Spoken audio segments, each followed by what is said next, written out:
पहले इस इंडस्ट्री में या फिर फिटनेस इंडस्ट्री में गर्ल्स की भागीदारी बहुत कम थी, जो आज बढ़ गई है। तो ये रेवोल्यूशन कहाँ से आया अचानक से? मेरा पर्सनल ये मानना है कि गर्ल्स हो या बॉयज़ हो, वर्कआउट आज के लिए नहीं होता, वर्कआउट एक साल बाद के लिए नहीं होता। हम आज जो वर्कआउट कर रहे हैं, क्या इतना ही वर्कआउट इतनी ही स्ट्रेंथ के साथ अगले 10 या 20 साल के बाद कर पाएंगे? जिम आके बोलता है कि भैया मैं बहुत मोटा हूँ, पेट कम करना है, थोड़े से शोल्डर ठीक होने हैं, थोड़े से आर्म्स ठीक होने हैं, और ये पीछे जो आपके फोटो लगी हुई है मस्कुलर सी, ऐसी नहीं बन जाए बॉडी। उस टाइम हमारे पास 92 वाले टाइम में जब हमने जिम शुरू किया, सप्लीमेंट थे ही नहीं। हम लोगों ने अपनी नेचुरल डाइट से जो भी कंपटीशन पार्टिसिपेट किए, ढेर सारे कंपटीशन पार्टिसिपेट किए, अपने साथ ढेर सारे स्टूडेंट थे जिनको पार्टिसिपेशन कराया। स्लीपिंग पैटर्न इतना ख़राब कर लिया है कि आपको रात को 2-2:30 बजे तक उठने की आदत है, मोबाइल देखने की आदत है, तो बॉडी फिर वो मोबाइल में रह जाएगी जो देख रहे हैं हम। I should consider that going to gym and doing exercise is not sufficient enough. अगर हम खाली वो करने लग रहे हैं तो कहीं ना कहीं अपने आप को नुकसान पहुंचा रहे हैं। वो सिर्फ टाइम पास हो रहा है। 1-1.5 घंटे के वर्कआउट करने से आप रिजल्ट नहीं निकाल सकते।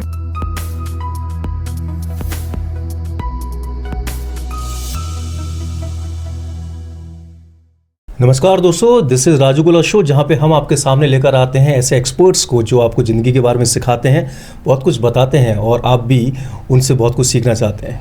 आज हमारे साथ यहाँ पे मौजूद हैं मिस्टर बंटी सचदेवा, जो कि फ़िटनेस एक्सपर्ट हैं, बंटीज़ जिम के ओनर हैं और बहुत लंबे समय से इस फील्ड में मौजूद हैं, जबकि इस तरह के फ़िटनेस एक्सपर्ट थे भी नहीं मार्केट में या इस समय मौजूद भी नहीं थे। बात करते हैं बंटी सचदेवा जी से कि किस तरह से आज फिटनेस इंडस्ट्री आगे बढ़ रही है और इसमें क्या क्या चल रहा है। बंटी जी, स्वागत है आपका हमारे शो में। Thank you so much sir. Fitness industry boom पर है, बहुत सारी चीज़ें हो रही हैं, आप एक बहुत लंबे समय से इस इंडस्ट्री में जुड़े हैं, कितने सारे चेंजेस आपने देखे अभी तक? चेंजेस जो भी देखे राजू भाई, वो बेटर के लिए हुए जी। एक टाइम था, अवेयरनेस नहीं थी बिल्कुल भी, उसके बाद भी लोग फिटनेस के लिए लगे हुए थे, एक ट्रेंड बन रहा था, धीरे धीरे सेट हो रहा था। लेकिन अब आके जब टाइम बदल रहा है, जब हम लोगों ने जिम शुरू किया ईयर 92 में, आज से 32-33 साल पहले, उस टाइम खाने के लिए जो हमें मिलता था, मेरे ख्याल से वो बहुत ज़्यादा बेटर था। और अब जो हमको डाइट मिल रही है, उसमें केमिकल कितना है, कितना प्रोसेस्ड फूड है, कितनी सारी शुगर डली हुई है, हम किस तरीके से खा रहे हैं, अनहेल्दी खा रहे हैं। तो ये जब चेंजेस आए हैं तो मुझे लगता है फिटनेस जो अब सिर्फ फैशन या ट्रेंड नहीं रह गया, अब ज़रूरत बन गई है लोगों की। तो जो हो रहा है वो बेटर हो रहा है और चेंजेस नो डाउट अनलिमिटेड आए हैं। एक चेंज हमने बहुत बड़ा देखा, आप बता रहे हैं 92 में when you went for starting, उस समय जिस तरह का इन्वायरमेंट होता था एक जिम के अंदर, आज जो इन्वायरमेंट है जिम के अंदर, मशीनरीज में बहुत चेंजेस आया, लोग ज़्यादा इजी गो पैटर्न अपनाने लग गए हैं और कहीं ना कहीं फास्ट रिजल्ट्स के ऊपर भी बात करते हैं। तो आपको ऐसा कुछ लगा कि इसमें जो पहले लोगों के अंदर एक डिसिप्लिन होता था, वो आज कहीं कमी हुई है और इजी पैटर्न्स के ऊपर ज़्यादा जाना पसंद करते हैं? नहीं, पहले ये था, मुझे लगता है कि बहुत कम लोग थे जो जिम जाते थे, वो बहुत डिसिप्लिन थे। वो कम लोग अभी तक मेंटेन हुए पड़े। ओके। सपोज पहले 2000 लोग कर रहे थे, आज शायद 2 या 2500 है। लेकिन करने वालों की भीड़ जो लाखों में नजर आती है, लेकिन सीरियस उसमें से कोई नहीं होता। वो टाइम पास करने के लिए आते हैं, वो इसलिए आते हैं कि वीडियो बन जाएगा अच्छा सा, साथ में तो सोशल मीडिया पे जाएगा, प्लस जिम में और कितने लोग हैं जिनको वो इम्प्रेस कर सकते हैं, घर जाके दोस्तों को कैसे इम्प्रेस कर सकते हैं, उसके लिए जो शॉर्टकट ढूंढ रहे हैं, वो सबसे बड़ी प्रॉब्लम है। ये तो बात आपने बिल्कुल ठीक बोली है। आई शुड कंसीडर दिस कि जो सीरियस थे पहले भी उतने थे, आज भी उतने ही हैं। एक और बहुत बड़ा जो ट्रेंड हमें देखने को मिलता है, जो चेंज हमें देखने को मिलता है, पहले इस इंडस्ट्री में या फिर फिटनेस इंडस्ट्री में गर्ल्स की भागीदारी बहुत कम थी, जो आज बढ़ गई है। तो ये रेवोल्यूशन कहाँ से आया अचानक से? किस तरह से मानसिकता बदली इनकी कि भाई उनको भी जाना चाहिए, उनको भी फिटनेस में ज़्यादा भागीदारी दिखानी चाहिए? इसके लिए तो मुझे लगता है सबसे पहले तो कि हमारी फैमिली जो गर्ल्स को सपोर्ट कर रही है और जिम के लिए भेज रही है, और अगर गर्ल्स वर्कआउट कर रही हैं तो मुझे लगता है ये सबसे बेस्ट है। ये तो सरकार भी चाहती है कि भाई लेडीज फर्स्ट और लेडीज आगे निकले और साथ चले।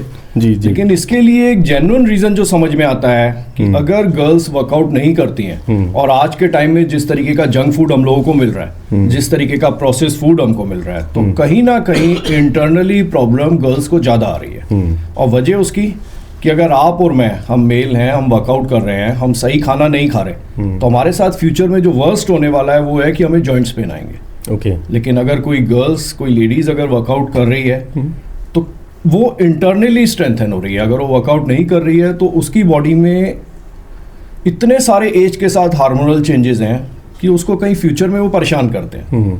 तो अगर गर्ल्स कर रही हैं, अपनी सेफ्टी के लिए कर रही हैं, अपने को हेल्दी रखने के लिए कर रही हैं, तो इससे बेस्ट कुछ नहीं हो सकता। तो ये परफेक्ट इस समय सिनेरियो चला हुआ है, एक अच्छा ट्रेंड आ गया है और गर्ल्स को इसी तरीके से अवेयर रहना चाहिए, क्योंकि जितना ज़्यादा स्ट्रेंथन होंगी, जितना ज़्यादा एक्टिव होंगी, उतना ही लाइफ में मुझे लगता है कि फ्यूचर में डिसीजन लेने उनके लिए बहुत ईजी हो जाएंगे।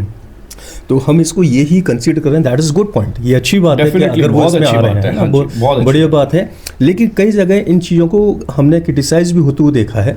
हमने ये भी देखा कि इनमें से बहुत सारे लोग, सबके लिए नहीं कह सकते, पर बहुत सारे लोग ऐसे होते हैं, स्पेशली गर्ल्स में से, जो फिटनेस के लिए वहाँ पे नहीं आ रहे, लेकिन अपने आप को शो करने के लिए, सोशल मीडिया ट्रेंड बनने के लिए, अपने आप को वायरल करवाने के लिए इस तरह की चीज़ें कर रहे हैं या वहाँ पे दिखा रहे हैं। ऐसा आपने मेंशन भी किया था स्टार्टिंग में कि बहुत सारे लोग इसमें डिसिप्लिन होते नहीं है, वो भीड़ तो दिख रही होती है लेकिन बस अपने आप को सोशल मीडिया पर दिखाने के लिए। तो ये कहाँ तक एक सही है?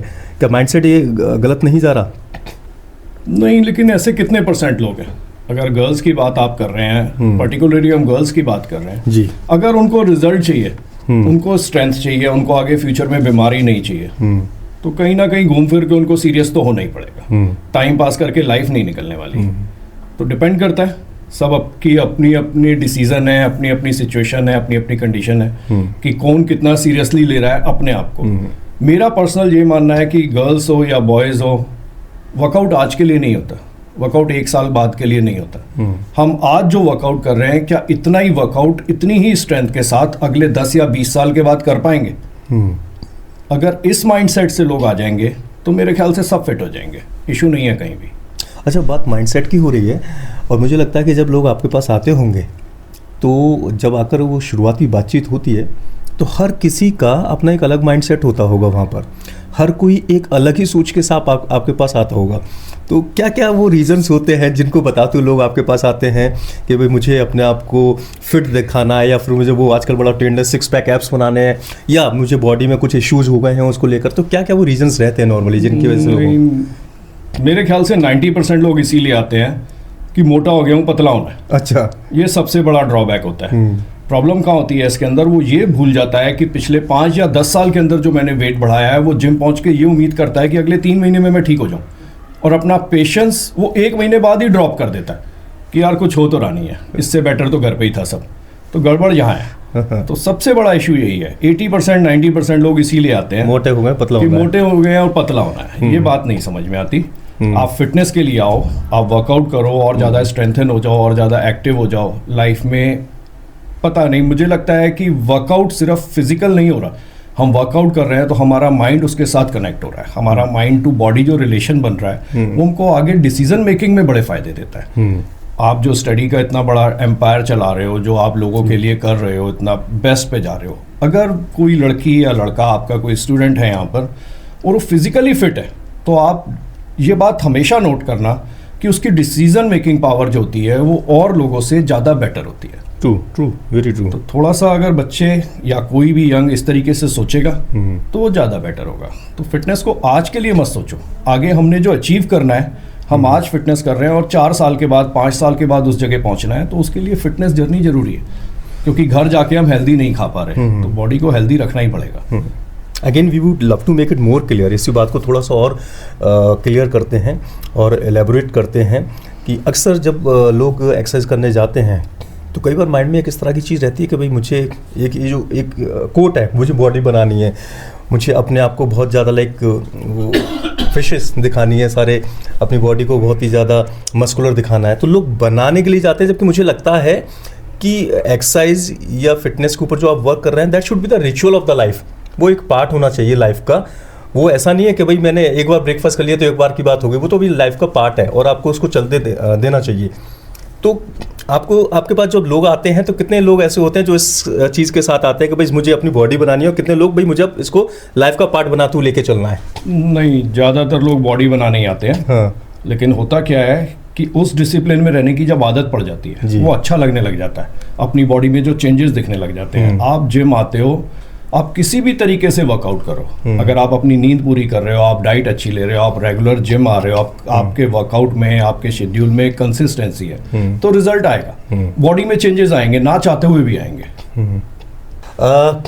जब बचपन में हम देखा करते थे कुछ बड़े ही हमारे आइडल्स हुआ करते थे, जब एक्सरसाइज की बात करते थे, जिम्स की बात करते थे, एक फ़ोटो जो हमें हमेशा देखने को मिलता था हर जिम में, आर्नोल्ड श्वार्ज़नेगर का। तो once I was just watching one of the interview of him, और उसमें जो इंटरव्यूअर था he went for asking him a question, और वो बोलते हैं कि आज आपकी इतनी एज है और फिर भी आप जिम जाते हैं, तो आप इसको कैसे मेंटेन कर लेते हैं? दैट ही स्पीक्स कि इसमें बात मेंटेन करने की कैसे आती है? क्या आप डेली नहाते नहीं हैं? क्या आप डेली खाते नहीं हैं? क्या आप डेली सोते नहीं हैं? इसी तरह से डेली एक्सरसाइज भी करने आपकी लाइफ का पार्ट है। That was my main question कि कितने लोग इसको अपनी लाइफ का पार्ट मानकर चल रहे हैं आपके हिसाब से? मेरे ख्याल से शायद 5% भी नहीं। लेकिन अगर अच्छा लगने लग जाता है, अपनी बॉडी में चेंजेस देखने को मिलने लग जाते हैं, मिरर बोलने लग जाता है कि आप पहले से बेटर हो गए हो, तो फिर ये एक लाइफ का पार्ट बनना शुरू हो जाता है। अदरवाइज शुरू में तो बहुत रेयर होते हैं कि लोग इसको लाइफ का पार्ट समझ कर आए। लोग तो इस तरीके से आते हैं, 3 महीने हो गए ज्वाइन किए हुए, चलो अब 2 महीने का ब्रेक ले लेते हैं। तो फिर भाई वो 3 महीने भी क्यों खराब किए, तो और 5 महीने का ब्रेक लेकर ही आ जाता। तो कुछ बातें ये समझ में नहीं आती, लोग क्या चाहते हैं कुछ नहीं पता।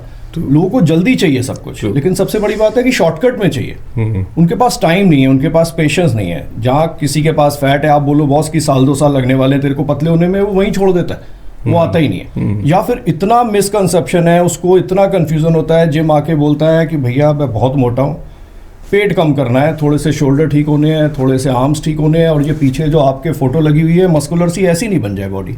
तो उसको बताओ भाई कोई जादू थोड़ी है, यहाँ की बॉडी नहीं बनने वाली, यहाँ के सिर्फ आप फिट होने वाले। तो लाइफस्टाइल का पार्ट वो तब बनता है जब हम अपने आप को अच्छा दिखने लग जाते हैं, हम फील करने लग जाते हैं, हम ज़्यादा एनर्जेटिक हो जाते हैं, हम ज़्यादा एक्टिव हो जाते हैं, तो ये लाइफ का पार्ट बन जाता है। लेकिन स्टार्टिंग में ये सोचना कि कोई आएगा और सोचेगा लाइफ का पार्ट बना लूंगा, तो ऐसे लोग रेयर हैं, बहुत कम। क्योंकि लोगों के पास पता है क्या होता है कि आगे फ्यूचर की जब प्लानिंग करनी होती ना, 2 साल के बाद ही होगा, तो वहीं सरेंडर हो जाता है कि 2 साल के बाद पिछले 5 साल जो खराब हुए वो नहीं याद आ रहे होते कि वो 5 साल जो है वो कैसे निकल गए, पता भी नहीं लगा वो 5 साल निकले कैसे। लेकिन आगे 1-2 साल की आप कोई प्लानिंग करके उसको बता दोगे ना, तो मेरे ख्याल से 99.9% लोग हाथ उठा देते हैं कि यार बेकार है, तो छोड़, कुछ और देख लेंगे। तो प्रॉब्लम यहाँ पर है, थोड़ा सा रिस्पॉन्स आ जाता है, रिजल्ट आ जाता है, तो ये पक्का है जितने भी लोग ज्वाइन करते हैं उसमें से 5 या 10% ऐसे हैं जो अपने लाइफ स्टाइल में उन सब चीज़ों को डाल लेते हैं, अडॉप्ट कर लेते हैं। ये शॉर्ट विनिंग की एक हैबिट हमारी आज की जनरेशन की एक बहुत बड़ी प्रॉब्लम बन चुकी है, एक इशू बन चुकी है। एंड आई कम्प्लीटली फील कि हमारी इस इंडस्ट्री में भी ये कहीं ना कहीं एक चैलेंज आप फेस करते होंगे। तो ये तो कई बार रहता होगा लोगों के साथ कि कितने टाइम में ऐसा कुछ हो जाएगा, या कितने टाइम में मैं ऐसा कुछ बन जाऊंगा, ऐसे क्वेश्चंस आते हैं। बिल्कुल 100% आते हैं। सबसे पहला क्वेश्चन ही होता है जिम में घुस के कि कितने टाइम में कितना वेट कम कर लेंगे, जो कि मुझे लगता है कि कोई भी ट्रेनर इसका सही जवाब दे ही नहीं सकता आंसर पर्टिकुलर, क्योंकि जो ये सवाल पूछ रहा है ना, वो उसकी बॉडी पे डिपेंड करता है जी, कि वो कितनी मेहनत कर पा रहा है, वो कितना रेस्ट कर पाएगा, वो डाइट पे कितना फोकस कर पाएगा, उसकी डाइट की न्यूट्रिशियस वैल्यू क्या होगी, उसकी डाइट का प्रोटीन कितना होगा, हेल्दी फैट कितना होगा, जंक फूड कितना छोड़ पाएगा।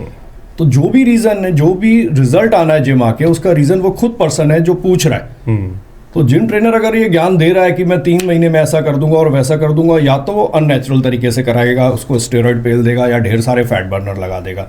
लेकिन प्रॉब्लम क्या है, उस टाइम लगेगा कि रिजल्ट आ रहा है, लेकिन वो रिजल्ट जो है वो मसल लॉस ज़्यादा होगा या आर्टिफिशियल होगा, तो वो कहीं ना कहीं आगे फ्यूचर में प्रॉब्लम करेगा। ओके, तो पेशेंस के साथ ही आपको वर्कआउट करना है, या पेशेंस के साथ ही रिजल्ट ढूंढना है। अगर आपके पास आके कोई बोले कि फर्स्ट ईयर में एडमिशन ले रहा हूँ और 3rd ईयर का आप साथ में पढ़ा दो यार मेरे को, साथ ही तीनों निपटा दो, तो कैसे पॉसिबल? हर चीज़ एक ट्रैक से ही जाएगी ना धीरे धीरे। अच्छा, हम इसके ऊपर भी थोड़ा सा डिस्कस करना चाहेंगे, क्योंकि हमें हर बार कुछ अलग अलग चीज़ें सुनने को मिलती हैं।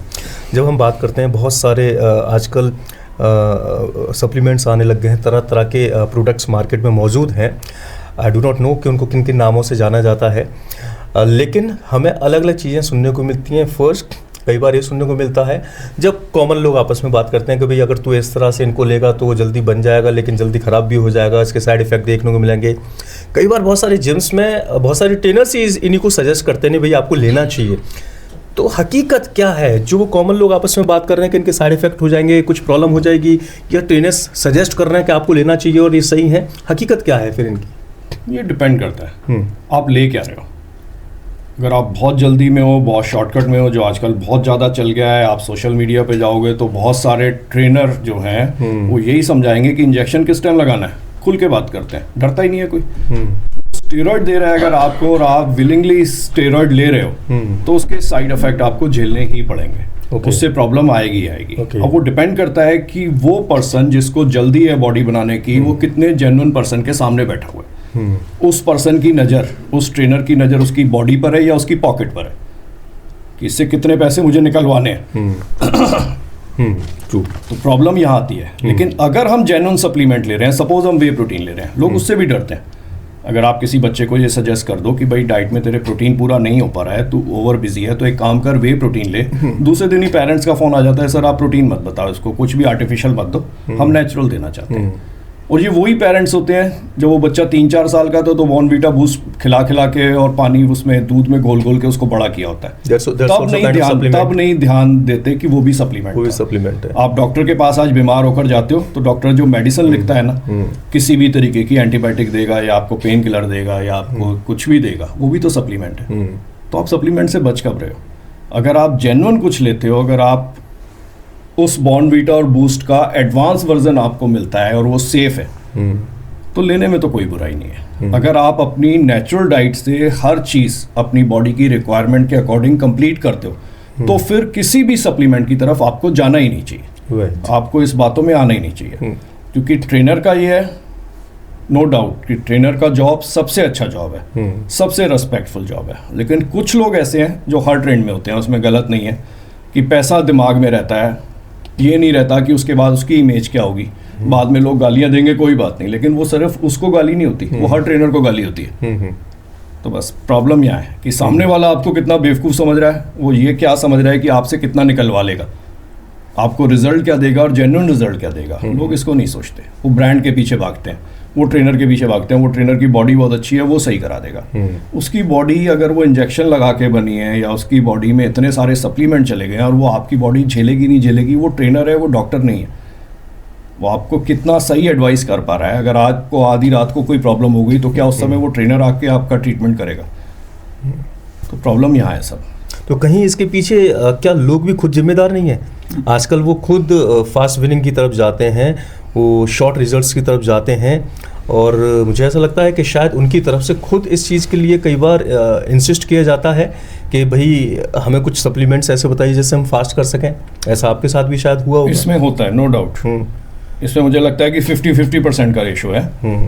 कुछ लोग आते ही इसलिए जिम में कि आप सप्लीमेंट बताओ, आप सप्लीमेंट नहीं बताते हो, दूसरा जिम ज्वाइन कर लेंगे। कुछ ऐसे होते हैं कि जिनको सप्लीमेंट नहीं चाहिए, उनको ट्रेनर कन्विंस करके सप्लीमेंट शुरू करा देता है, बॉस की तेरी बॉडी बनेगी नहीं, सप्लीमेंट ले ले। तो दोनों बातों में फ़र्क है। प्लस वो पर्सन गया किस जिम में, आप ब्रांड देख रहे हो लेकिन उस ब्रांड जिम के अंदर वॉशरूम में इंजेक्शन मिल रहे हैं आपको कि लोग यहीं लगा के चले जाते हैं, ढेर सारे स्टेरॉइड यूज़ हो रहे हैं, तो उस ब्रांड का फ़ायदा क्या? आप उस जेन्युइन जगह को ढूंढो जहां आपके सिर पे कोई जेन्युइन एडवाइस करने वाला हो, जो आपकी लाइफ की वैल्यू समझता हो। तो ये मुश्किल है बस सबसे बड़ी, कि अब वो पर्सन सही जगह पहुंचा है या नहीं पहुंचा है, सामने वाले का टारगेट उसका पॉकेट है या उसकी बॉडी है। तो डिपेंड ये करता है। तो व्हाट शुड आई कंसीडर? यहाँ पे मैंने 2 वर्ड्स सुने, स्टेरॉइड्स और सप्लीमेंट्स। एक कॉमन आदमी तो इनमें डिफरेंस कर ही नहीं पाएगा। कैसे समझ में आएगा कि कौन सी चीज़ क्या है और कौन सी सही हो सकती है, कौन सी खराब हो सकती है? स्टेरॉइड इज कि हमारी बॉडी में टेस्टोस्टेरोन है, सपोज वो मसल बढ़ाता है, उस टेस्टोस्टेरोन को स्टेरॉइड फॉर्म में हम इंजेक्शन में या टैबलेट में ले लेते हैं, उससे हमारी बॉडी की नेचुरल ग्रोथ बंद हो जाती है, और क्योंकि बॉडी को आर्टिफिशियल मिलने लग जाता है। हमारी बॉडी एक ही तरीके से काम करती है। मैं वर्कआउट कर रहा हूँ, आप वर्कआउट कर रहे हो, आप हैवी लिफ्ट कर रहे हो, आप अच्छा प्रोटीन उठा रहे हो, आप अच्छा प्रोटीन इंटेक कर रहे हो, आप हैवी वेट लिफ्ट कर रहे हो, आप अच्छे से नींद ले रहे हो, तो 100% आपका टेस्टोस्टेरोन बूस्ट होगा। लेकिन आपको जल्दी है, आपका ट्रेनर एडवाइस कर रहा है कि नहीं ऐसे नहीं बनेगा काम, ये इंजेक्शन ले और फलानी जगह लगा, वो खुद लगा देता है ट्रेनर। आजकल डॉक्टर और कंपाउंडर की जरूरत नहीं है, ट्रेनर खुद जानता है, वो ट्रेनर डॉक्टर बन गया था, तो वो खुद ही इंजेक्शन लगा देगा जिम में। ढेर सारे ट्रेनर तो ऐसे हैं जो नाम भी नहीं बताते कि कौन सा स्टेरॉइड दिया जा रहा है, रेफर लगा के बेच देते हैं। तो वो डिपेंड करता है सब कुछ। तो ये कई बार लोगों की लाइफ के लिए भी हार्मफुल हो सकता है। डेफिनेटली हार्मफुल हो सकता है। और यूएसए में अभी थोड़ा दिन पहले ही एक रिसर्च थी कि एक साल के अंदर 1000 से ज़्यादा बॉडी बिल्डर्स की डेथ हुई। तो 1000 से ज़्यादा बॉडी बिल्डर्स की जो डेथ हुई, मेरे ख्याल से उस पर 99% वो होंगे जो स्टेरॉइड ले रहे थे, जो कंपटीशन पार्टिसिपेट करते हैं। वो लोग स्टेरॉइड पर जल्दी चले जाते हैं। लेकिन यंग लड़कों के साथ ये प्रॉब्लम होती है कि अपने दोस्तों को इम्प्रेस करना है, अपनी गर्लफ्रेंड को इम्प्रेस करना है, कॉलेज जाना है, तो वहाँ सबको लगना चाहिए कि भाई बहुत अच्छी बॉडी है। लेकिन प्रॉब्लम है कि थोड़े दिन के लिए आर्नल्ड श्वार्ज़नेगर या कोई बॉडी बिल्डर बनने से अच्छा है कि अपनी मम्मी पापा के मोहन ही बने रहो। कम से कम सारी लाइफ उनके साथ तो रहोगे। कोई ट्रेजेडी हो जाएगी तो वो झेलना फैमिली को पड़ता है। एक वो टाइम था जब आपने अपना स्टार्ट किया था जिम्नेजियम, जो कल्चर था 90s में, 92-93 में आपने जब स्टार्ट किया था, तो जो कल्चर था ट्रेनर के लिए और जो वहाँ पे जाते थे जिम में अपनी फिटनेस को लेकर, एक अलग कल्चर देखने को मिलता था और आज एक डिफरेंट कल्चर देखने को मिलता है। तो क्या ऐसा सच में है, एक डिफरेंस आया है? बिल्कुल आया। पहले डेफिनेटली रेस्पेक्ट बहुत ज़्यादा थी। ट्रेनर्स की रेस्पेक्ट लोगों की नज़रों में बहुत थी, पेरेंट्स भी रेस्पेक्ट करते थे, बच्चे जो स्टूडेंट आते थे वो भी रेस्पेक्ट करते थे। लेकिन अब प्रॉब्लम क्या हो गई है कि कंपैरेटिवली जैसे जैसे जिम बढ़ते जा रहे हैं, ट्रेनर बढ़ते जा रहे हैं, लोगों की समझ बढ़ती जा रही है, हम किसी भी स्टूडेंट को, किसी भी बच्चे को, किसी भी फिटनेस फ्रीक को कितने टाइम तक बेवकूफ़ बना सकते हैं। उस टाइम हमारे पास 92 वाले टाइम में जब हमने जिम शुरू किया, सप्लीमेंट थे ही नहीं। हम लोगों ने अपनी नेचुरल डाइट से जो भी कंपटीशन पार्टिसिपेट किए, ढेर सारे कंपटीशन पार्टिसिपेट किए, अपने साथ ढेर सारे स्टूडेंट थे जिनको पार्टिसिपेशन कराया और सब विनर रहे। लेकिन सबके पास नेचुरल डाइट थी, कुछ था ही नहीं हमारे पास सप्लीमेंट। अब प्रॉब्लम कहाँ आ रही है कि पहले मुझे लगता है कि कंपैरेटिवली जो ट्रेनर थे वो फेयर थे, शायद उनके पास इतने सारे ऑप्शन नहीं थे पैसा कमाने के।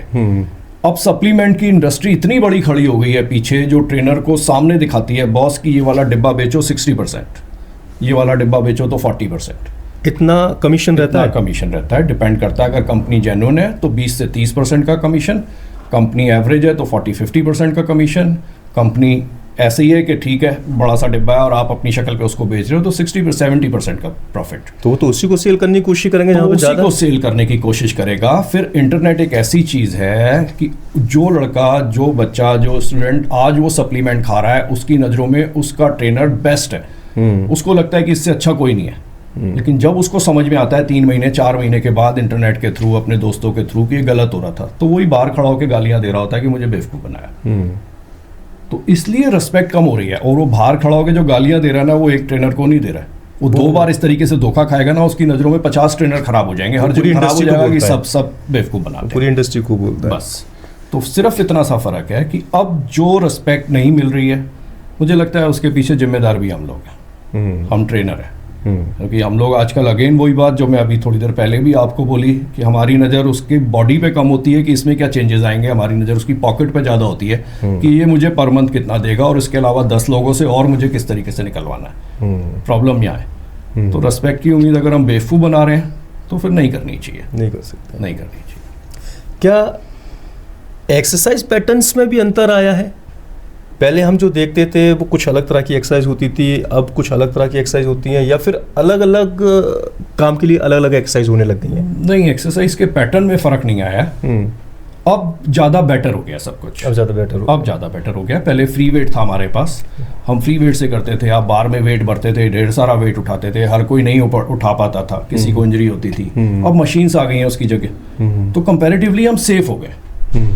प्लस अब इंटरनेट आ गया है, हमको समझ आ गई है। हम और बॉडी बिल्डर्स को देखते हैं, उनके वीडियोस अपलोड होते रहते हैं, उनको देखते हैं कि हमारी फॉर्म पहले गलत थी, अब हम ज़्यादा बेटर तरीके से कर पाएंगे अगर हम ऐसे करेंगे। तो ये बेटर हुआ है कुछ, उसमें जो पैटर्न चेंज हुआ है मेरे ख्याल से वो बेटर के लिए हुआ है।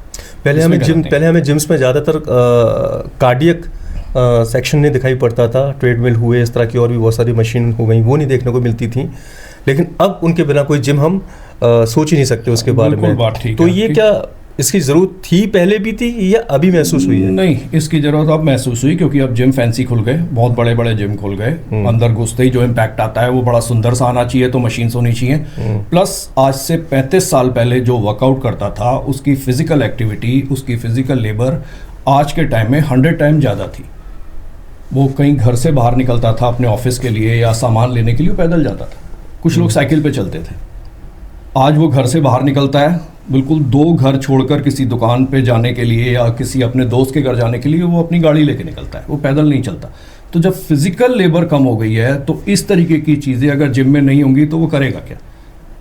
तो पहले इसकी ज़रूरत नहीं थी। पहले साइकिल सड़कों पे थी, आजकल जिम्स में बस अब वो जिम में हो गया। जरूरत तो वही थी, बस बाहर से अब अंदर आ चुकी है। ये बात है, बस ठीक बात है। ऐसे कुछ हुआ है। इसके अलावा हमने देखा कि बहुत सारी चीज़ों को आज जिम्स के साथ ऐड ऑन करने लग गए हैं। डांस फॉर्मेट्स भी कुछ आने लग गए हैं जिनको हम जिम्स के साथ जोड़कर चलते हैं, और बहुत सारी नो वेट एक्सरसाइज भी आजकल होने लग गई हैं। तरह तरह के नाम, बहुत सारे फैंसी नाम देखने को मिलते हैं। तो क्या ये बस एक मार्केटिंग है सारी चीज़ों की अलग, या इनके अलग अलग इम्पैक्ट भी हैं? नहीं, हर चीज़ का अलग मतलब है। अगर आप कोई डांस देख रहे हो, डांस टाइप का वर्कआउट देख रहे हो, तो वो कार्डियो के लिए अच्छा है। आप जो रनिंग कर रहे हो, आप जो सड़क पे दौड़ रहे हो या आप जिम में दौड़ रहे हो, तो वो काम वो आपका कार्डियो कर रहा है। आपको फ्लेक्सिबिलिटी चाहिए, आपको मोबिलिटी चाहिए, तो आपके लिए योगा बहुत अच्छा है। आपको स्ट्रेंथ चाहिए, आपको अपनी मसल चाहिए, तो आपके लिए वेट ट्रेनिंग बहुत अच्छी है।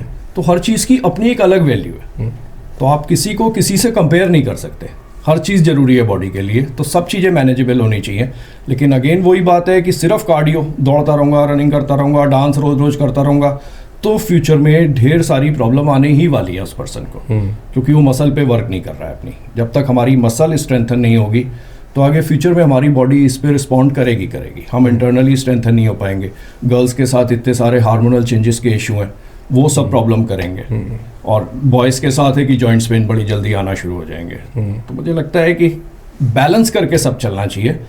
अगेन वही बात कि वर्कआउट को 1, 2, 3 या 6 महीने के लिए टारगेट नहीं करना चाहिए। वर्कआउट हमारी लाइफस्टाइल में आना चाहिए, जो बात अभी आप बोल रहे थे। और ये टारगेट होना चाहिए कि आज जितना वर्कआउट, आज जितनी स्ट्रेंथ जो आज की डेट में मेरे पास है, 20 साल के बाद अगर वो रहती है तो इसका मतलब है मैं बिल्कुल ठीक था। अगर वो साल भर में ख़त्म हो जाती है, जितनी थी वो दोबारा उतनी आ गई, वापस हम उसी पे चले गए, तो सिर्फ टाइम पास है और आप सारी लाइफ टाइम ही पास करते रहोगे। तो मेरे साथ में अपना बताता हूँ, मैं जितना वर्कआउट आज से 30 साल पहले करता था, मैं आज की डेट में भी उतना कर रहा हूँ। तो मैंने कभी शायद इसलिए हुआ ऐसे कि शॉर्टकट नहीं लिया। मुझे लगा कि जो पैटर्न, जैसे आपने बोला कि लाइफस्टाइल में डालो, तो वो लाइफस्टाइल में मुझे रोज़ नहाना है, मुझे रोज़ ब्रश करना है, तो उससे पहले मुझे वर्कआउट भी करना है, मुझे अच्छे से खाना भी है, मुझे नींद भी लेने के लिए कोशिश करनी है कि कैसे भी करके, कुछ भी करके नींद पूरी हो जाए। मेरे माइंड में बहुत सारे क्वेश्चंस आ रहे हैं अभी आपकी बातों से। पहला तो ये आ रहा है, मैं भी कहीं भूल ना जाऊं, दिमाग में रखूंगा, जल्दी जल्दी से बात करेंगे उनके ऊपर। पहला तो ये आ रहा है कि हमें किस तरह की एक्सरसाइज को अडॉप्ट करना चाहिए। क्या ये पर्सनल चॉइस होती है या ये सजेशन एक ट्रेनर का होना चाहिए? मेरे ख्याल से अगर आपको खुद समझ है, जो कि शायद 2-3% लोगों को होती है कि मेरी बॉडी के लिए क्या सही है क्या गलत है, तो फिर बेस्ट है। अदरवाइज ट्रेनर से सजेशन लेना ही चाहिए। ट्रेनर से पूछ के वर्कआउट करना चाहिए, उसकी समझ में वर्कआउट करना चाहिए। अगर आप अफोर्ड कर सकते हो और ट्रेनर जेन्युइन है, तो आपको पीटी लेनी चाहिए। वो आपकी फॉर्म करेक्ट कर सके, वो आपको फोर्स कर सके कि किस जगह आपने वेट ज़्यादा उठाना है, या आपको रोक सके कि इस जगह वेट ज़्यादा आप उठाओगे तो आप इंजर्ड हो जाओगे। जो आपको डाइट का पैटर्न समझा सके, जो आपको समझा सके कि आप अपनी स्लीप लोगे तो उसके क्या फ़ायदे होंगे, आपका प्रोटीन इंटेक कितना होना चाहिए। अगर वो हर चीज़ वॉच करने के लिए आप किसी को हायर कर सकते हो, आप अफोर्ड कर सकते हो, तो फिर ट्रेनर के साथ ही करना चाहिए हमको। हमें अपनी अकल नहीं लगानी चाहिए। और टाइम के साथ साथ हमें सब समझ में आ जाता है। अल्टीमेटली होगा यही कि आप अपनी बॉडी को समझोगे, आपकी बॉडी खुद रिस्पॉन्ड कर देगी कि ये वर्कआउट आपके लिए है या नहीं है। वो 2 दिन में सब समझ में आ जाता है। तो उसको छोड़ के हम आगे बढ़ सकते हैं, उसको हम चेंज कर सकते हैं। तो ये सब चीज़ें पर्सन टू पर्सन वेरी करती हैं। ये शायद हो सकता है कि मैंने कुछ ऐसा गलत सुना हो, या सही भी हो सकता है।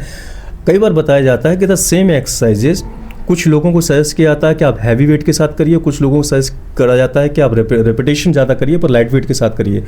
तो क्या इसमें कुछ अंतर आता है? आपकी फिजिक किस तरह की बन रही है?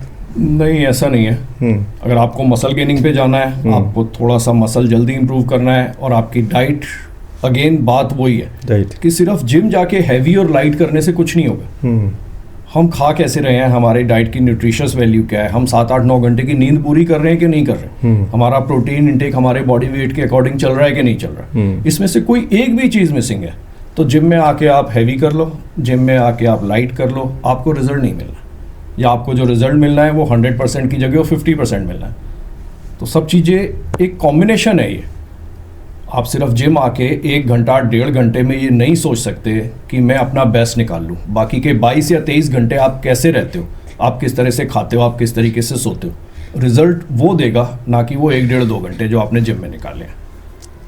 आपने हर बार ये वर्ड हर बार मेंशन किया कि आपकी नींद कैसी है, क्या स्लीपिंग फैक्टर बहुत ज़्यादा काम करता है कि आपकी कैसी बॉडी मेंटेन हो रही है?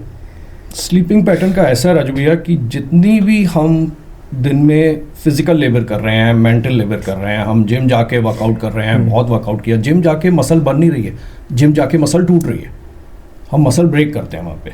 उसके बाद हम अच्छे से खाते हैं जिससे कि हमारी उस मसल को रिकवरी में वो डाइट सपोर्ट करे। प्लस जब हम रात को सोएंगे, हमारी जो 8-9 घंटे की नींद है, तो जितना भी दिन में हमारी बॉडी के अंदर मसल टीयर हुआ है, जितना भी डैमेज हुआ है, बॉडी उसको रात को ही रिकवर करेगी। वो अपना बेस्ट जो भी आपने खाया है, अगर आपने अच्छा खाया है, अगर आपने अच्छे से वर्कआउट किया है, सारा दिन आपका बहुत बिजी रहा और दिन भर आपने कुछ नहीं खाया, आप कचौड़ी समोसे और चाय पीकर सारा दिन आपने निकाल दिया, तो आप बॉडी को नुकसान पहुंचा रहे हो। आपने अच्छा सा वर्कआउट किया, आपने प्रोटीन इंटेक अच्छा लिया, आपने कार्ब्स अच्छे लिए, आपने हेल्दी फैट लिया, जब आप सो रहे हो तो जो आपके पास एनर्जी सोर्स है उस समय बॉडी में, जो डाइट के थ्रू है, तो बॉडी उसको यूज़ करती है उस मसल को रिपेयर करने में। वो काम रात को सोते, वो रात को सोते टाइम ही होगा। हम जागते हुए वो मसल रिकवरी कर ही नहीं सकते। तो अगर आपकी नींद पूरी नहीं है, आप रात को नहीं सो पा रहे हो, आपने लाइफस्टाइल और अपना एक लाइफ स्लीपिंग पैटर्न इतना ख़राब कर लिया है कि आपको रात को 2-2:30 बजे तक उठने की आदत है, मोबाइल देखने की आदत है, तो बॉडी फिर वो मोबाइल में रह जाएगी जो देख रहे हैं हम, उसकी बॉडी वैसी मोबाइल के साथ ही है, हमारी बॉडी नहीं बनने वाली उसके जैसी। उसके लिए हमें टाइम से सोना पड़ेगा, हमको अपनी बॉडी की साइकिल आप एक मेंटेन करनी पड़ेगी, बनानी पड़ेगी, और ये हर चीज़ में ज़रूरी है। आप पढ़ने वाले बच्चे हो तो भी ये ज़रूरी है। अगर आपका नींद का पैटर्न ख़राब है तो आप करोगे क्या? आप सुबह जल्दी उठ के पढ़ने लग जाओगे, रात को आप मोबाइल में बिजी रहोगे, सारा दिन आप थके हुए रहोगे। जब आपको डिसीजन लेने हैं, जब आपको याद करना है, जब आपको फोकस करना है, तो आपका माइंड उसका काम ही नहीं करेगा। तो यही सब चीज़ें वर्कआउट की भी है कि डाइट ज़रूरी है, वर्कआउट ज़रूरी है, अच्छी डाइट बहुत ज़रूरी है, प्लस नींद बहुत ज़रूरी है। लेकिन नींद ही रिकवरी देती है उस सारी डाइट के साथ, तो नींद के बिना काम नहीं चलता। I should consider that going to gym and doing exercise is not sufficient enough. अगर हम खाली वो करने लग रहे हैं तो कहीं ना कहीं अपने आप को नुकसान पहुंचा रहे हैं। वो सिर्फ टाइम पास हो रहा है। 1-1.5 घंटे के वर्कआउट करने से आप रिजल्ट नहीं निकाल सकते। वही बात अभी हम बात कर रहे थे कि हम 22 या 23 घंटे हम कैसे रहने वाले हैं दिन में, रिजल्ट उससे आएगा। इसीलिए जब जिम में घुस के लोग पूछते हैं कि मेरी बॉडी में रिजल्ट कब तक आएगा, वो ट्रेनर को नहीं पता आप दिन भर क्या करने वाले हैं। वो आपके साथ 1 घंटा है, तो 1 घंटे में वो अपना बेस्ट आपको दे देगा, आपका बेस्ट आप में से निकाल देगा। बाकी के 23 घंटे क्या हो रहा है? जिम से निकलने के बाद आप क्या खा रहे हो, क्या पी रहे हो, आप अल्कोहल ले रहे हो, आप तंबाकू खा रहे हो, या आप क्या कर रहे हो, उसे नहीं पता है। तो वो मसल बजाय ग्रोथ होने के उल्टा आप उस समय अपना नुकसान कर रहे हो। बजाय रिकवरी हो उस बॉडी की, बहुत ज़्यादा स्ट्रेंथन हो, आप कंपैरेटिवली धीरे धीरे और ज़्यादा डाउन होते जा रहे हो, आपकी मसल और ज़्यादा लॉस होती जा रही है, आपकी एनर्जी लॉस होती जा रही है। तो फिर जिम में जाके पैसे क्यों खराब करने? इससे तो पहले ही अच्छा था। अगर इतने गंद के साथ ही हमने अपनी लाइफ निकालनी है तो फिर जिम जरूरी नहीं है, वर्कआउट जरूरी नहीं है। एक सही मेंटेन्ड बॉडी को या फिजिक को रखने के लिए क्या एक्सरसाइज डाइट ही काफ़ी है या माइंडसेट भी मैटर करता है? अगर जिम जाके, मेरा जो पर्सनल मानना है, ये लोग म्यूज़िक लगा के वर्कआउट करते हैं, उनको लगता है जी बहुत फोकस हो रहा है, मुझे कुछ सुनाई नहीं दे रहा। मैं उल्टा सोचता हूँ। मुझे लगता है कि जब आप वर्कआउट कर रहे हो, आपका माइंड टू मसल कनेक्ट हो रहा है, और उस टाइम भी आपको म्यूज़िक सुनाई दे रहा है, इसका मतलब है आपका माइंड टू मसल कनेक्ट हो ही नहीं रहा। अगर आप फोकस हो उस मसल पे जिसके लिए अभी वर्कआउट हो रहा है, जिसके लिए अभी काम हो रहा है, और पीछे आपको म्यूज़िक सुनाई दे रहा है, पीछे आपको साइकिल पे जो लोग बैठे हैं उनकी बातें सुनाई दे रही हैं, आपके दोस्तों की बातें सुनाई दे रही हैं, तो आप सिर्फ टाइम पास कर रहे हो। तो माइंड सेट करना, माइंड और मसल कनेक्टिविटी करे बिना जिम जाना और ये सोचना कि हम कुछ कर लेंगे, या जिम जाके हमारा माइंड उससे कनेक्ट नहीं हो रहा मसल से, तो सिर्फ टाइम पास हो रहा है। कुछ थोड़ा सा पर्सनल जाते हैं। आप इस इंडस्ट्री में रहे, आप लोगों को सिखा रहे हैं, करा रहे हैं एक्सरसाइज, लेकिन आप खुद भी एक फिटनेस फ्रीक रहे हैं, फिटनेस एक्सपर्ट आज हैं, लेकिन बहुत लंबे टाइम से आपने भी बहुत सारे कॉम्पिटिशन्स में पार्टिसिपेट किया। तो अपने बारे में थोड़ा सा बताना स्टार्ट किया कि आप कैसे आए इस इंडस्ट्री में, कौन कौन से कॉम्पिटिशन्स में आपने पार्टिसिपेट किया, किस तरह का रहा? मैं क्या बताऊं अपने बारे में। जब मैं इस इंडस्ट्री में आया पता भी नहीं था मुझे कि मैं लंबे टाइम तक जिम चलाऊंगा कि नहीं चलाऊंगा। ईयर 92 में जब जिम खोला तो हर कोई बोलता था कि किस पंगे में पड़ गया, कर क्या रहा है, गुंडों का काम है। सबसे बड़ी बात उस समय लगते थे गुंडे आते हैं, इसमें बदमाशों का काम है, कर क्या रहा है। तो लोगों को लगता था, रिश्तेदारों को लगता था, शायद मुझे भी कहीं ना कहीं लगता था 1-2 साल चलेगा फिर शांति मिल जाएगी थोड़ी कि ठीक है कुछ और सोचेंगे। लेकिन ये नहीं पता था कि 33 साल 34 साल हो जाएंगे और यहाँ तक आ जाऊंगा। आपने कई सारे कॉम्पिटिशन्स में पार्टिसिपेट किया? हाँ, कंपटीशन में पार्टिसिपेट किया। 92 से लेके 97 तक लगातार पार्टिसिपेट किया बहुत सारे कंपटीशन में, ऑन एंड ऑफ सब अच्छा चलता रहा। फिर वर्कआउट छोड़ दिया, लापरवाही शुरू कर दी अपनी बॉडी के साथ। एक दिन मिरर के सामने खड़े होकर देखा तो ये पहचान ही नहीं पाया कि ये क्या हुआ मेरे को। और इतनी ख़राब कंडीशन अपनी देख के यहाँ भी झटका हुआ, यहाँ भी झटका हुआ, और 1 साल लगा मुझे अपने को ठीक करने में। फिर 2016 में मैंने दोबारा से इतने गैप के बाद फिर मिस्टर इंडिया में पार्टिसिपेट किया। तो पार्टिसिपेशन चलता रहा क्योंकि उस समय हमारे 2016 में? हाँ, 2016 में। और उस समय it's a kind of personal question, लेकिन सॉरी दोबारा से बोल दो उसको। 2006 में। 2006 हाँ, तो 2006 में मैंने दोबारा पार्टिसिपेट किया। 97 लास्ट पार्टिसिपेशन था मेरा। फिर उसके बाद 2006 तक मैंने कोई पार्टिसिपेट नहीं किया। लेकिन अपनी बॉडी की कंडीशन देख के, क्योंकि वही बात थी कि वर्कआउट मैं कर लेता था लेकिन उस समय ये फोकस ख़त्म हो गया था। कई बार ऐसा होता है ना कि आप कहते हो लाइफस्टाइल में डाल लो, वर्कआउट लाइफस्टाइल में डाल लिया, लेकिन घर जाके वो डाइट लाइफस्टाइल में नहीं आ पा रही थी शायद। तो बॉडी कब खराब हो गई पता भी नहीं लगा। कपड़े उतार के देखा तो लगा ये हो क्या रहा है। तो अपने बेटे से बोला, बड़े वाले से, सिद्धांत से, कि यार फोटो खींच मेरी, देखूं जरा मैं क्या कर सकते हैं। तो 1 साल में दोबारा बेटर हुआ। मुझे 1 साल लगा। मुझे लगता है कि मैं वर्कआउट मेरे टच में था, मैं वर्कआउट कर रहा था, मैं एक्सट्रीम फैट पर नहीं गया था। सिर्फ मेरी बॉडी पे बहुत सारी फैट की लेयर आ गई थी, सारी मसल छुप गई थी। मुझे उसको करेक्शन करने में बिना स्टेरॉइड के 1 साल लगा। और लोगों के साथ होता है कि 2 महीने में क्या करा दोगे या 3 महीने में क्या करा दोगे, तो ये बात तब लगता है कि हुआ क्या ये। तो उसके बाद फिर दोबारा से पार्टिसिपेशन किया। 2 कंपटीशन, उसके बाद एक नॉर्दर्न इंडिया पार्टिसिपेट किया, एक मिस्टर इंडिया पार्टिसिपेट किया। और उसके बाद से फिर ये कोशिश की कि आज वही फिजिक मेंटेन रहे, ये गलतियां दोबारा ना हो। क्योंकि जब आप एक बार खा चुके होते हैं ना सिर पे, तो सब चीज़ें फिर याद आने लग जाती हैं। तो तब से अब तक इतना मेंटेन किया हुआ है कि ईश्वर की कृपा है कि अच्छे से वर्कआउट हो रहा है, कोई प्रॉब्लम नहीं है, बॉडी पे फैट नहीं है, कंपैरेटिवली स्ट्रेंथ शायद मुझे लगता है कि मेंटेन है जितनी पहले थी, और इससे ज़्यादा मुझे कुछ चाहिए भी नहीं। आपने अपने बेटे का जिक्र किया, थोड़ा अपनी फैमिली के बारे में बताइए और कौन क्या क्या कर रहा है, थोड़ा सा इसके बारे में बताइए। मेरी वाइफ तनु, वो खुद एक सर्टिफाइड ट्रेनर है, मेरे साथ जिम संभालती है। ओके। मेरा बड़ा बेटा सिद्धांत सर्टिफाइड ट्रेनर है, पहले वो आगरा में ही था लेकिन पिछले 2.5 साल से मुंबई में है, और वो सेलिब्रिटीज़ को आजकल ट्रेन कर रहा है वहाँ पे। छोटा बेटा शुभ, वो सर्टिफाइड ट्रेनर है, वो जिम संभाल रहा है। और मुझे लगता है, टचवुड, कि शायद प्राउड है इस बात पे कि पूरे इंडिया में 10 फैमिली ऐसी नहीं ढूंढ पाओगे कि सबके सब फिटनेस फ्रीक हैं और फिटनेस में ही काम कर रहे हैं। Right, true true true. तो हमारे घर पे वही चलता है बॉस की सुबह की डाइट कितनी हेल्दी होनी चाहिए, सुबह का वर्कआउट कैसा होना चाहिए, शाम का वर्कआउट कैसा होना चाहिए।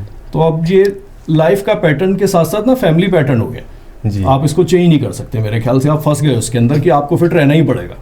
हमारा कंपटीशन बाहर किसी से नहीं है, हमारा कंपटीशन आपस में ही चारों का है जी। कि कौन कितना बेस्ट है। सिद्धांत कितना वर्कआउट कर पा रहा है, मैं कितना कर पा रहा हूँ, तनु कितना कर पा रही है, शुभ कितना कर पा रहा है, उस पर फोकस ज़्यादा है। मेरी डाइट खराब हुई है लेकिन शुभ डाइट खराब नहीं कर रहा, सिद्धांत डाइट अपनी खराब नहीं कर रहा, वो बेटर ही खा रहे हैं, मैंने क्यों गलत खाया।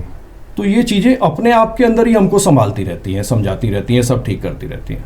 तो बाहर से तो कंपटीशन हम लोगों का बहुत टाइम से खत्म हो गया, हम आपस में लड़े जा रहे हैं सब लोग। I remember long time back जब मैं आया करता था आपके जिम में, तो आप जो सजेस्ट करते थे उसमें बहुत सारी वही घरेलू चीज़ें कि दही लेना है या केले खाने हैं या ऐसा सारा कुछ, चने वगैरह को खाना है। क्या आज भी वही सारी चीज़ें फॉलो की जाती हैं? 100% वही की जाती हैं, डाइट कभी चेंज नहीं होती। ओके। हमें प्रोटीन किससे मिल रहा है हमें ये सोचना होता है, हमें हेल्दी फैट किससे मिल रहा है ये सोचना होता है, ठीक है ना। कार्ब्स की क्वालिटी कैसी है, कितनी अच्छी है, हमें ये सोचना होता है। और ये सब नेचुरल डाइट में है, हमें सप्लीमेंट नहीं चाहिए। सप्लीमेंट आपको तब चाहिए कि हम चाहते हुए भी अपनी डाइट में हर चीज़ कंप्लीट नहीं कर पा रहे हैं। तो आप उसको कैसे बैलेंस करोगे? तो सप्लीमेंट तब आने चाहिए। और जब तक आप अपना बेस्ट अपनी डाइट में नहीं निकाल लेते हो, मुझे लगता है किसी को भी सप्लीमेंट पे जाना ही नहीं चाहिए। कोई सप्लीमेंट नहीं यूज़ करना चाहिए। पहले अपनी डाइट में अपना बेस्ट निकालो। जब आपको पता है कि मेरी नेचुरल डाइट अब बिल्कुल पीक पर है और बेस्ट है, इससे बेस्ट नहीं कर पाऊंगा और मेरी बॉडी की फॉर्म ये आ गई है, ये बहुत बेटर हो गई, लेकिन अब इसको और इम्प्रूव करना है, तब सप्लीमेंट की सपोर्ट लो। शुरू में सप्लीमेंट के भरोसे मत जाओ, क्योंकि जिस दिन सप्लीमेंट छूट जाएगा एनर्जी भी वापस चली जाएगी आपकी, और जो थोड़ा बहुत ग्रोथ दिख रही थी वो भी फ्लैट हो जाएगी। तो नेचुरल डाइट के बिना कुछ नहीं होता। सब चीज़ें बिल्कुल वही है जो आप कह रहे हो कि आपको कभी सजेस्ट किया होगा। मेरे डाइट प्लान में आज भी यही सब कुछ होता है। मेरे ख्याल से इस बात पे भी अगेन प्राउड है हमें कि शायद आगरा के अंदर हम अकेले हैं जो सप्लीमेंट सजेस्ट नहीं करते, सप्लीमेंट के बारे में बात नहीं करते। हम सिर्फ नेचुरल डाइट की बात करते हैं। किसी को सप्लीमेंट लेना है, मार्केट इतना बड़ा बढ़ा हुआ है, जहाँ से मर्जी लो, जहाँ से मर्जी उठाओ, हमें कोई फ़र्क नहीं पड़ रहा उससे। अगर आप ले लोगे तो हम उसको सजेस्ट कर देंगे कि आपने किस टाइम उसको ऐड करना है, बस। हमारा ज्ञान नहीं होता, क्योंकि हमको वो 20 से लेकर 60% वाले जो अपना प्रॉफिट है उन ट्रेनर की लिस्ट में नहीं आना है। आजकल एक कल्चर जो आया ना, पहले एक डिफरेंट कल्चर हुआ करता था अपनी बॉडी शेप को लेकर। आजकल जो एक कल्चर चला है कि हमें लीन ज़्यादा दिखना है और एब्स दिखने चाहिए। इसको लेके तो बहुत ज़्यादा कि 6 पैक एब्स चाहिए, 8 पैक एब्स चाहिए, ये तो बहुत बड़ा कल्चर एक निकला है। और इनको लेकर आप सोशल मीडिया पे देखिए, इतने सारे वीडियोस आपको मिल जाएंगे कि 15 दिन ये एक्सरसाइज कर लो ऐसा हो जाएगा, 1 महीने इसको कर लो ऐसा हो जाएगा। कितनी सच्चाई है इन दावों के पीछे? 200% सच्चाई है ही नहीं, सब नकली है। ओके। जल्दी कभी कुछ नहीं होता, तो ये पॉसिबल नहीं होता। अब रही बात 6 पैक ऐप की, तो आपको जो 6 पैक्स ऐप नज़र आते हैं वो शाहरुख खान के नज़र आए, या आपको किसी कंपटीशन पार्टिसिपेट करने वाले के नज़र आए, या सलमान खान के नज़र आए, ये कभी भी लाइफ लॉन्ग मेंटेन नहीं होते। आप किसी कंपटीशन की तैयारी करते हो, आप अपनी डाइट से कार्ब्स कट करना शुरू करते हो, आप अपनी डाइट से फैट कट करना शुरू कर देते हो, आप एक्सट्रीम वर्कआउट करते हो, उस टाइम आपकी बॉडी से फैट निकलना शुरू हो जाता है, तो आपके वो 6 पैक विजिबल हो जाते हैं। लेकिन आप सारी लाइफ उस डाइट को मेंटेन कर ही नहीं सकते। आप 15-20 दिन 25 दिन अगर उस डाइट को मेंटेन कर जाओगे उस कंपटीशन के बाद या अपने उस टारगेट के बाद, ये वो लोग हैं, वो सेलिब्रिटीज़ वो हैं जिनको कोई शूट करना है, जिनको अपना कोई शूटिंग ऐसी है कि जिनमें उनको अपने 6 पैक एब्स दिखाने हैं, या फिर कोई कंपटीशन पार्टिसिपेट कर रहा है तो उसको स्टेज पे अपना बेस्ट करना है। वो कंपटीशन से पहले नमक भी छोड़ देगा, वो कंपटीशन से पहले पानी भी छोड़ देगा, उसका एक अलग लेवल है, एक अलग बात है। लेकिन लोगों के दिमाग में रहता है कि हमको ऐसे परमानेंट रहना है, तो उस परमानेंट के चक्कर में जब इतना सारा हम कार्ब्स छोड़ देते हैं तो बॉडी कोलैप्स करने का डर हमेशा रहता है, क्योंकि ये हेल्दी नहीं है। आप इसको 20 दिन 22 दिन मेंटेन कर सकते हो, उससे लंबे टाइम ये आपकी बॉडी को हार्म पहुंचाएगा ही पहुंचाएगा। तो ये दिमाग में रखना कि इतने शार्प और 8 पैक्स मेरे दिखते रहे, ये कहीं ना कहीं आपको नुकसान करेगा। आपके पास कोई टारगेट है, कोई शूट है, आपकी कोई शूटिंग है, आप कॉम्पिटिशन पार्टिसिपेट कर रहे हो, उसके लिए आपके पास 2 दिन का टारगेट है कि भाई इस 2 दिन के अंदर मुझे अपनी बेस्ट फॉर्म में आना है, तो आप ज़रूर करो, अदरवाइज उसको मेंटेन करने का मत सोचो। तो सोशल मीडिया तो इस समय मुझे लगता है कि 90% जो नॉलेज है वो बेवकूफ़ बनाने वाली है। कुछ भी आपके आके मैं कुछ भी बोल जाऊँ तो ठीक है, लोग गालियाँ देंगे, उससे ज़्यादा क्या होगा, लेकिन शो हिट हो जाएगा। तो लोग इसी कॉन्सेप्ट पे लगे हुए हैं, सही गलत से मतलब नहीं है, कुछ भी बोल दो, जो मुंह में आए बोल के चले जाओ। ये बहुत बड़ा मिथ बस्टर है मेरे लिए आज। मतलब मैं थोड़ा सा शॉक्ड हूँ इस बात को लेके, और सच है बात कि ये जो उसके लिए जो डाइट मेंटेन रखी जाती है, शायद उसको तो हम रेगुलर रख भी नहीं सकते हैं। होता क्या है कि हमारी बॉडी चलती किससे? हमारी बॉडी चलती है एनर्जी से। एनर्जी मिलेगी किससे? कार्बोहाइड्रेट से, रोटी से मिलेगी, चावल से मिलेगी, फ्रूट से मिलेगी, जो दही खाएंगे उससे मिलेगी, हमें हर चीज़ में कार्ब्स मिल रहे हैं। और उस टाइम जब आपको 6 पैक एब्स बनाने हैं तो वो 70 to 80% आप धीरे धीरे करके वो कार्ब्स कट कर रहे हो, तो आपके पास एनर्जी सोर्स बची गया, तो आप उसको मेंटेन कर कैसे जाओगे? जब आपकी बॉडी में एनर्जी नहीं आएगी तो बॉडी आपकी चलेगी कितने दिन? तो ये पॉसिबल नहीं होता कि कोई लाइफ लॉन्ग उसको मेंटेन कर जाए। वो बात अलग है कि वो स्टेरॉइड ले रहा है और उसने साल भर स्टेरॉइड बहुत अच्छे से एक साइकिल चला ली स्टेरॉइड की, उसके साथ वो ढेर सारा प्रोटीन खा रहा है, कुछ भी खा रहा है, वो शार्प नजर आ सकता है। नेचुरल डाइट से तो आप हमेशा नुकसान करोगे अपना और अपनी बॉडी का, तो ये पॉसिबल नहीं होता। Audience should be aware of that कि 6 पैक एप्स और 8 पैक एप्स का जो एक बना रहता है माइंड में क्रेज, तो किस तरह से उसके पीछे की हकीकत कुछ और ही होती है। बहुत अलग होती है, बहुत ही अलग होती है। आपको मुझे लगता है कि नॉर्मल लाइफ आपने निकालनी है, आपने आगे ग्रोथ करनी है, अपनी फैमिली के साथ रहना है, आपने अपने बहुत सारे टारगेट अचीव करने हैं, तो सब चीज़ों के लिए आपको स्ट्रेंथ चाहिए। आपका एक्टिव होना जरूरी है, ना कि आप कई बार आप देखोगे, आप कोई कंपटीशन आप सर्च करोगे, स्टेज पे पार्टिसिपेशन करते हुए बॉडी बिल्डर जिसकी इतनी अच्छी फिजिक है वो चक्कर खा के गिर जाते हैं। हाँ, ऐसा कई बार देखा गया है, बहुत बार तो रीज़न उसका यही होता है, उसने पानी बंद किया हुआ है, उसने सॉल्ट बंद किया, उसने कार्ब्स बिल्कुल कट कर रखे हैं, उसकी बॉडी में एनर्जी नहीं है। अगर आप एब्स मेंटेन करने के चक्कर में आ जाओगे तो अगेन वही बात, आप कभी भी कोलैप्स कर जाओगे, आप उसको मेंटेन नहीं कर सकते, आपकी बॉडी चलेगी नहीं। बिना पेट्रोल डाले आप अपनी गाड़ी कहाँ तक चला लोगे यार, धक्का ही लगाना पड़ेगा। तो वो सीन है, बॉडी में फ्यूल डालना ही पड़ेगा, एनर्जी देनी पड़ेगी, और एनर्जी दोगे तो फैट की एक थोड़ी सी लेयर आपके एब्स पर आएगी। नो डाउट वो दिखेंगे, कहीं ख़त्म नहीं हो रहे, लेकिन आपको जो शार्प इमेज बनी हुई है कि बिल्कुल शार्प और ऐसा लगे कि भाई कपड़े उतारूं तो दुनिया गिर जाए, आसपास लड़कियां लेट जाए, ऐसा नहीं होता, ऐसा नहीं होगा, ऐसा नहीं होता। अब यहाँ पे दो ऐसे पॉइंट्स के ऊपर बात करते हैं जो नॉर्मली काफ़ी ज़्यादा आजकल डिस्कस किए जाते हैं। फैट लॉस की हमने बात करी, जब जिम जाने की बात होती है तो फैट लॉस एक सबसे पहला पॉइंट होता ही है लोगों के माइंड में, और अक्सर वही पहुँच रहे हैं आजकल जिनको लगता है कि अब मैं मोटा हो गया हूँ। गेनिंग के लिए भी लोग अब जिम आने लगे हैं। अच्छा, गेनिंग के लिए भी है कि मुझे वेट मेरा कम है, मुझे अपनी मसल बढ़ानी है, वो गेनिंग के लिए भी आने लगे हैं, क्योंकि जिम आके एक सबसे अच्छी बात होती है जिम आके कि अगर हम वर्कआउट करते हैं हम कंपैरेटिवली अवेयर हो जाते हैं, हमारा माइंड ज़्यादा काम करने लग जाता है। सपोज हमने आज सुबह वर्कआउट किया तो कहीं ना कहीं माइंड में रहता है कि मैंने सुबह वर्कआउट किया है तो यार ये जंक फूड है इसको रहने दो, मत खाओ, ये तला हुआ है इसको मत खाओ, मैं हेल्दी खा लेता हूँ। हमने शाम को वर्कआउट करना है तो फिर जब लंच में हमें कुछ तला हुआ दिखता है तो लगता है नहीं यार शाम का वर्कआउट है, खराब हो जाएगा। तो अवेयरनेस ऐसे तो आएगी। So again we are talking about fat lose करने के बारे में बात कर रहे थे, और जब लोग आते हैं इसके लिए, इस पॉइंट को माइंड में रखते हुए आते हैं, तो बहुत बार देखने को मिलता है कि उन्होंने एक्सरसाइज तो करी लेकिन उनका फैट बॉडी शेप ज़्यादा नहीं जा रही है, घट नहीं रही है, फैट कम नहीं हो रहा है। तो क्या रीजंस इनके होते हैं कि लोग कर भी रहे हैं एक्सरसाइज लेकिन फैट कम भी नहीं हो रहा है? नहीं, इसमें सबसे बड़ी प्रॉब्लम आती है कि आपको वर्कआउट करा कौन रहा है, आपका ट्रेनर कैसा है, आपको सजेशन क्या मिल रहे हैं।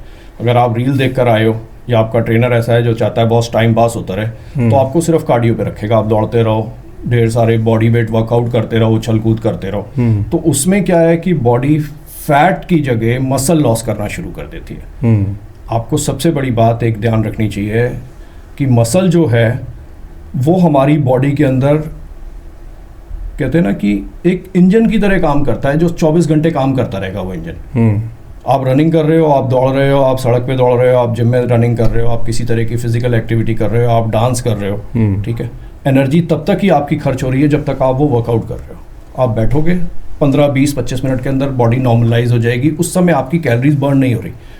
आपने ये देखा होगा कि पतले लोग आपको मिलते होंगे, वो आपसे शायद 4 गुना ज़्यादा खा जाएंगे आपके साथ बैठ के, उनकी बॉडी में फैट नहीं आता। और इसका रीज़न कि उनकी बॉडी में आपसे या मेरे से ज़्यादा मसल है, मसल ज़्यादा एनर्जी कंज्यूम कराती है। हम सो रहे होते हैं तब भी मसल कैलोरीज बर्न कर रही होती है, हम खा रहे होते हैं तब भी मसल कैलोरीज बर्न कर रही होती है, हम बैठकर बातें कर रहे हैं तब भी मसल कैलोरीज बर्न कर रही होती है। तो जितना ज़्यादा मसल बॉडी के अंदर होगी उतना फैट जल्दी रिड्यूस होगा। हम सिर्फ कार्डियो करते रहेंगे तो वो टेम्परेरी दिखेगा, और एक्सट्रीम करने से आप फैट लॉस की जगह आप वेट लॉस पर चले जाओगे, आप मसल लॉस पर चले जाओगे। देखने में अच्छा लगेगा कि मेरा वेट कम हो रहा है वेइंग स्केल पर भी, लेकिन आपको पता होगा कि कपड़े उतार के अंदर से बॉडी बहुत खराब हो रही है। और जिस दिन वर्कआउट छूटेगा, जिस दिन वो कार्डियो छूटेगा, आप इंस्टेंटली पुट ऑन करने लग जाओगे।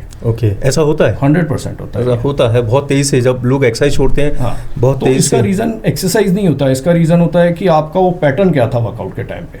और एक इसका दूसरा सबसे बड़ा रीज़न ये भी होता है कि जब लोग वर्कआउट करते हैं तो लिमिट से ज़्यादा कॉन्शियस हो जाते हैं। अब हमें ये नहीं खाना है, हमको ये भी नहीं खाना है, डिनर भी थोड़ा सा करना है क्योंकि मैं वर्कआउट कर रहा हूँ। वर्कआउट छूटता है, सब भूल जाते हैं, फिर समोसे, कचौड़ी, भल्ले, बर्गर, पिज़्ज़ा जो मिलता है खा लेते हैं। रात को भी खा लिया तो उसके बाद फिर भी कुछ मिल रहा है, मिठाई का पीस भी खा लिया, तो हम उसके बाद कॉन्शियस नहीं है। रीज़न वो है। जिम छोड़ना या जिम जाना आपका वेट रिड्यूस या वेट गेन नहीं कराता है, हम उसके बाद की लाइफ अपनी कैसी निकाल रहे हैं, हमारा पैटर्न खाने का क्या है, वो ज़्यादा वैल्यू करता है। अच्छा, इसके पीछे की थोड़ी सी हकीकत को बताएं कि रियलिटी क्या है। बहुत बार लोग अपनी डाइट को धीरे धीरे ख़त्म करना शुरू कर देते हैं, कम खाना स्टार्ट कर देते हैं, या ना के बराबर खाना शुरू कर देते हैं। ये कितना सही है या ख़राब है बॉडी के लिए? ये भी again person to person vary करता है, ट्रेनर टू ट्रेनर वेरी करता है, कौन आपको समझा रहा है, किसका एक्सपीरियंस क्या है। सबसे बड़ी बात है किसका एक्सपीरियंस क्या है। कुछ ट्रेनर ऐसे मिलेंगे जो दूसरों की बातें सुनते हैं, दूसरों से ज्ञान लेते हैं और आपके ऊपर उड़ेल देते हैं, खुद नहीं करते। ठीक है, तो फैट लॉस में इसका क्या रोल है? फैट लॉस में इसका रोल ये है कि अगर हम कम खा रहे हैं, हमने अपनी मील स्किप करने शुरू कर दिए, तो कब तक? नो डाउट कि जिम जाके आप कोई टारगेट आपको ट्रेनर आपका दे रहा है भाई कि मैं 3 महीने में 10 किलो कम करा दूंगा, उसने बोला आप डिनर भी मत करो, आप शाम को 4-5 बजे सलाद खा लो, सुबह उठो तो सुबह बहुत सारी चीज़ें जो मेथी दाना और ये सब डाल के आप पानी पियो, उसके बाद आपका जो ब्रेकफास्ट भी 11 बजे कराएगा वो, एक आपको लंच देगा, शाम के टाइम आपको फ्रूट्स दे देगा। लेकिन उस डाइट को आप कब तक मेंटेन करोगे? नो डाउट आप रिड्यूस कर रहे हो, लेकिन वो रिड्यूस अगेन फैट लॉस नहीं है, मसल लॉस है। उस डाइट को आप मेंटेन कब तक करोगे? आप 15 दिन के लिए कहीं बाहर चले जाओगे, 10 दिन के लिए बाहर चले जाओगे, आप नॉर्मल डिनर खाना शुरू कर दोगे, तो जितना आपने बढ़ाया था वो वापस आना शुरू हो जाएगा, 10 दिन में ही वापस आना शुरू हो जाएगा। तो ये करना कि हम नहीं खाएंगे, ये बात समझ में नहीं आती। मेरा अपना मानना है, कितने लोगों को मेरी बात समझ में आएगी कि नहीं आएगी, मुझे लगता है एक लेबर वो होती है जो आप और मैं जिम जाके करते हैं, एक लेबर वो होती है कि हम बैठकर अभी बातें कर रहे हैं, हम हाथ भी चला रहे हैं, हम बोल भी रहे हैं, कहीं ना कहीं हमारी एनर्जी वेस्ट हो रही है। प्लस एक लेबर ये है कि जब हम खा रहे हैं, खाने के बाद जब बॉडी उस डाइट को कंज्यूम करती है, उसे यूज़ करती है, कार्ब्स की जहाँ एनर्जी को जिस जगह ले जाना है उस जगह पहुँचाती है, हमारे प्रोटीन को अमीनो एसिड में कन्वर्ट करती है, तो उस टाइम हमारे सारे ऑर्गन काम कर रहे हैं, तो वो भी एनर्जी यूज़ कर रहे हैं। तो मैं जो पर्सनली करता हूँ, मेरे पास बहुत सारे ऐसे ट्रांसफॉर्मेशंस हैं, मतलब पता नहीं, मैं अभी शायद काउंट नहीं कर पाऊँगा, बता भी नहीं पाऊँगा, लोगों की समझ में नहीं आती बात। मैं उनको दिन में 5 या 6 मील खिला के रिड्यूस कराता हूँ। So you mean to say कि लाइफ वैसी ही चलती रहनी चाहिए जैसी है? Yes, definitely. उसके साथ ऐसा पैटर्न अपनाया जाए। डाइट ऐसी होनी चाहिए जो लाइफ लॉन्ग मेंटेन हो सके। किसी की बातों में आके हम ये छोड़ दें, लेकिन वो छोड़ेंगे कब तक? कितने टाइम तक करेंगे? हमारा टारगेट, हमारे वो शादी में जाना था, हमें वो फंक्शन में जाना था, हमने कम करना था, कर लिया, शादी फंक्शन निपट गया, हमने दोबारा खाना शुरू कर दिया। फिर जब हम लोगों से मिल रहे हैं, लोग कह रहे क्या हुआ भाई, एकदम से कैसे बड़ा हो गया तू, फिर क्यों फैट आ गया? तो ये नहीं होना चाहिए। जो लाइफ लॉन्ग मेंटेन हो वो चीज़ होनी चाहिए। मुझे लगता है कि शायद, पता नहीं, मुझे याद ही नहीं कितने सालों से मेरा एक ही डाइट प्लान है, सुबह से शाम तक चलता है। मेरे ढेर सारे मेंबर ऐसे हैं जो वर्कआउट कर रहे हैं मेरे साथ, उनका एक ही डाइट प्लान है। एक नॉर्मल लाइफ रूटीन के साथ कैसे उसको करते हैं? नॉर्मल लाइफ रूटीन के अंदर हमको क्या डाइट में किस तरीके से उसको हेल्दी बनाना है, ये पैटर्न ज़्यादा वैल्यू करता है, बजाय कि क्रश डाइटिंग करने के, ना खाने के, कम खाने के, कि मैं नहीं खाऊंगा। मैं अभी एक भैया से मिला यहीं पीछे, उन्होंने मुझे बोला मैं दिन में 1 बार खाता हूँ और फिर भी वेट नहीं कम हो रहा। तो फिर इससे ज़्यादा मुझे लगता है इससे बड़ा एग्जाम्पल नहीं हो सकता कोई। True, very. अगर वो 1 बार खाने से पतले हो रहे होते और वो 6-7 किलोमीटर वॉक भी कर रहे हैं, उनके हिसाब से इससे ज़्यादा मेरे पास टाइम नहीं है, मैं ओवर बिजी हूँ। तो नो डाउट लाइफ में हर कोई बिजी है। ट्रू। तो जब मुझे लगता है एक लाइव एग्जाम्पल अभी आपके शो से 20 मिनट पहले ही मैं देख कर आ रहा हूँ, तो फिर, और मैं आपके सामने बैठा हूँ, मैं 6 या 7 बार खाता हूँ, तो उस हिसाब से तो मुझको तो आपके दरवाजे में घुसना ही नहीं चाहिए था। मैं फंस जाता इसके अंदर। सोच बदलने की जरूरत है। मैं फंस जाता ना उसके अंदर, मैं तो उनसे 6 गुना ज़्यादा खा रहा हूँ। ट्रू। आजकल लोगों की लाइफस्टाइल बहुत बदल गई है और लाइफस्टाइल डिजीज़ का भी ज़माना आ गया है। एक तरह से लोगों की ज़िंदगी में इतनी सारी डिजीज़ आ गई हैं जो कि उनकी लाइफस्टाइल की बदौलत हैं। तो जिम या एक्सरसाइज उनमें कितना हेल्प आउट रहता है? जिम और एक्सरसाइज, किसी भी तरीके की फिजिकल एक्सरसाइज 100% हेल्पफुल रहती है हमारी लाइफस्टाइल डिसीज़ में। आप खुद बोल रहे हो किन किन प्रॉब्लम्स में एक सबसे बड़ी इसके अंदर प्रॉब्लम डायबिटीज़, उसके बाद ब्लड प्रेशर, गर्ल्स को पीसीओडी, पीसीओएस का इशू, ये सब लाइफस्टाइल की वजह से आ रहा है। तो आप थोड़ा सा डाइट पे फोकस करोगे, जंक फूड से थोड़ा सा दूर हो जाओगे, आप खाओ, मन है तो मन पूरा करो, लेकिन ये पता होना चाहिए कि हम कितना गलत और कितना सही खा रहे हैं। हम गलत खाते हुए सोच नहीं रहे हैं, गड़बड़ वहाँ पर है। आप गलत खा रहे हो, कोई इशू नहीं है, सब दुनिया खा रही है, आपके फ्रेंड्स सारे खा रहे हैं, आप अलग क्यों बैठे उनसे? आप भी साथ में खाओ, बर्गर खाना है तो बर्गर खाओ, लेकिन पता होना चाहिए कि ये कितने दिन के बाद खा रहा हूँ मैं। 1 घंटे पहले भी बर्गर खा रहा था, 1 घंटे के बाद भी बर्गर खा रहा हूँ, कल दोस्त मिलेंगे फिर 2 बर्गर खा जाऊँगा, गड़बड़ यहाँ पर है। लेकिन ये पता है कि क्या चीज़ मुझे कब खानी है। तो है ये सारी लाइफस्टाइल डिसीजेस, आप अपने को ठीक कर लोगे तो 100% ये प्रॉब्लम आप क्योर कर जाओगे। एक सिंपल सा क्वेश्चन रखते हैं कि एक I am a normal person और मुझे ज़्यादा नहीं समझ में है, मैं ज़्यादा अफोर्ड भी नहीं कर सकता हूँ चीज़ों को, और मैं चाहता हूँ कि मैं अपने आप को फिट रख सकूँ, लंबे समय के लिए फिट रख सकूँ। तो क्या सजेशन आप मुझे देंगे कि मुझे क्या करना चाहिए मेरे एक्सरसाइज के साथ, मेरी डाइट के साथ और मेरी लाइफस्टाइल के साथ? आपको बस सबसे बड़ी बात ये करनी चाहिए कि कोशिश हो आपकी, अगर पॉसिबल हो तो स्ट्रेस से दूर रहना चाहिए। ठीक है। ठीक, वर्कआउट किसी भी फॉर्म में शुरू करना चाहिए। अगर उसमें मेरे ख्याल से आपको देख के मुझे लग रहा है 40 साल के आसपास आपकी एज होनी चाहिए। तो इस एज में आके 30 प्लस के बाद हमारी बॉडी को ज़रूरत होती है वेट ट्रेनिंग की, क्योंकि हमारी बॉडी मसल लॉस पर जाती है। ठीक है, तो हमें नहीं रेगुलर कर पा रहे हैं जिम, बिल्कुल ज़रूरत नहीं है जिम की तरफ मत जाओ, हफ्ते में 3 दिन चले जाओ।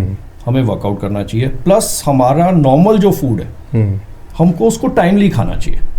गड़बड़ क्या हो जाती है, आप अपने साथ अपना फूड पैक करके, अपना लंच पैक करके ऑफिस में ले आए हो, आपने 2 बजे लंच करना है, आपके सामने आपके दोस्त आके बैठ गए, लंच एक साइड में पड़ा रहा, साथ में चाय हो गई, बिस्किट हो गया, इसी में लगे रहे।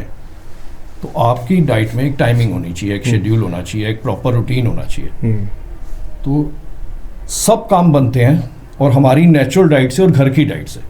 आपको बाहर से कुछ भी खाने की, कोई सप्लीमेंट लेने की जरूरत नहीं है। अगर आप ये समझ जाओगे कि आपके उस घर वाले फूड के अंदर किस चीज़ की न्यूट्रिशियस वैल्यू क्या है, मुझे उसे किस टाइम खाना है, तो मेरे ख्याल से फिटनेस बहुत ईजी है। क्या ये people to people, person to person vary करेगा, या हम एक फिक्स नंबर कर सकते हैं कि दिन में कम से कम इतनी मील्स तो होनी चाहिए पर्सन की? नहीं, ये पर्सन टू पर्सन उनके माइंड पे वेरी करेगा। आप मुझसे पर्सनली पूछोगे तो मैं ये चाहता हूँ हमको ब्रेकफास्ट करना चाहिए। हमें अगर ब्रेकफास्ट और लंच के बीच में 3 से 3.5 घंटे का गैप हो रहा है तो कोई प्रॉब्लम नहीं। वो गैप अगर 5 घंटे का हो रहा है तो हमें ब्रेकफास्ट और लंच के बीच में एक मील और डालना चाहिए। हमको लंच और डिनर के बीच में एक मील जरूर डालना चाहिए। तो मेरे ख्याल से सिर्फ लंच, ब्रेकफास्ट और डिनर से काम नहीं बनता। मेरा और मेरे मेंबर्स का, जो रिड्यूस करने आ रहे हैं, जो स्ट्रेंथन होने आ रहे हैं, जो एप्स बनाने आ रहे हैं, उन सब का काम नहीं चलाता मैं। मुझे लगता है ब्रेकफास्ट भी करेंगे, लंच भी करेंगे, डिनर भी करेंगे, ब्रेकफास्ट और लंच के बीच में भी एक मील ऐड करेंगे, लंच और डिनर के बीच में भी एक मील ऐड करेंगे। वो डिपेंड करता है कि आप क्या लोगे। आप ड्राई फ्रूट ले सकते हो, आप फ्रूट्स ले सकते हो, आप रोस्टेड बिना नमक वाले पीनट्स ले सकते हो, आप मखाने ले सकते हो। तो कुछ भी चीज़ जो इजीली अप्रोचेबल हो, अफोर्डेबल हो, हमें उस पर जाना चाहिए। हमें किसी फैंसी डाइट की ज़रूरत है ही नहीं, हमको सप्लीमेंट की ज़रूरत नहीं है। जब आप अपने बेस्ट पर आना चाहोगे कि मुझे अब एक्सट्रीम पे जाना है, मुझे दुनिया को दिखाना है, दोस्तों को दिखाना है मैं बेस्ट हूँ, तो पहले तो अपनी डाइट बेस्ट कर लो, फिर सप्लीमेंट की बात करो कि वे प्रोटीन मैं लूँ या नहीं लूँ।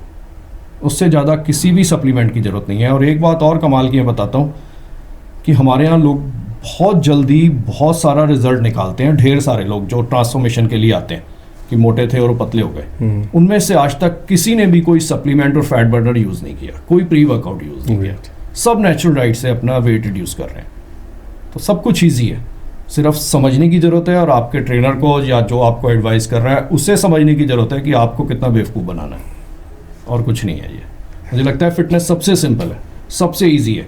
बस इस तरीके से माइंड में नहीं रखो अपने कि ये करना है, ये करना है, स्ट्रेस लेके नहीं करो। आज मन है, समोसा देख के अच्छा लग रहा है तो खा लो, 2 दिन लगातार खा लोगे, कुछ नहीं बिगड़ रहा। रेगुलर रूटीन में आ जाएगा कि अपने लंच के बाद और चाय के साथ 2 समोसे खाने हैं, वहाँ बिगड़ना शुरू होता है। कभी कभी खाने से कुछ नहीं हो रहा। तो नॉर्मल रहो, जितना मुझे लगता है ज़मीन पे टिककर आप करते रहोगे ना, वो लॉन्ग लाइफ मेंटेन कर जाओगे, आप रेगुलर हो जाओगे, आपकी कंसिस्टेंसी हो जाएगी, प्लस फिटनेस बेटर हो जाएगी। मुझे देखकर लोगों को ये हमेशा कन्फ्यूजन होता है, कहीं मैं जाता हूँ कि सर आप ये तो नहीं खाते होगे, आप ये तो नहीं पीते होगे। भाई मैं सब कुछ खा लेता हूँ, मुझे कोई प्रॉब्लम नहीं है, क्योंकि मुझे पता है कि मैं आज ही तो खा रहा हूँ, इसके बाद कब खाना है वो मैंने डिसाइड करना है। आप मेरे को थोड़ी खिला दोगे, मेरे मुंह में थोड़ी डाल दोगे, तो प्रॉब्लम नहीं है। तो लोगों के साथ परेशानी क्या होती है कि किसी ने पूछ लिया तो नहीं जी, ये नहीं खाना, ये नहीं खाना, ये नहीं खाना। क्यों नहीं खाना भाई?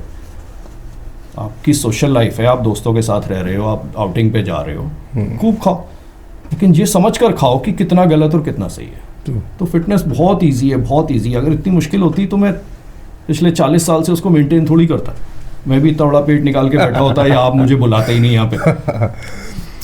So here now the last question what I'm going to have, young generation हमारी आज बहुत फिटनेस वीक होने लग गई, जो पहले नहीं ऐसा हमें देखने को मिलता था।